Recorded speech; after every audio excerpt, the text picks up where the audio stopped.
Hi friends, ఈరోజు వర్షం వస్తుంది. చికెన్ తెచ్చుకొని మా పాప చికెన్ కావాలంటే సరే తేపో అమ్మ అని చెప్పిన. చికెన్ తెచ్చింది. ఇగో చికెన్ వండిన. చూడండి, అత్తరు బుత్తరు వండిన కూరనే చాలా టేస్ట్ ఉంటుంది. అన్నీ వేసిన దాంట్లో ఏమి టేస్ట్ ఉండదు.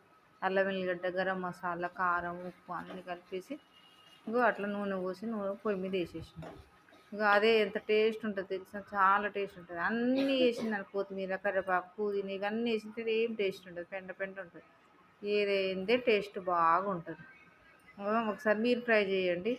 ఏం చెప్తున్నా అంటే చికెన్ కడగాలి. కడిగినాక అల్లం వెల్లిగడ్డ, కారం, ఉప్పు, పసుపు, గరం మసాలా ఇవన్నీ వేసి కలిపి అదే కడాయిలో కొంచెం ఒక పావు నూనె పోసేసి దాంట్లో వేసేస్తే అయిపోయి చికెన్ ఉడికిపోతుంది.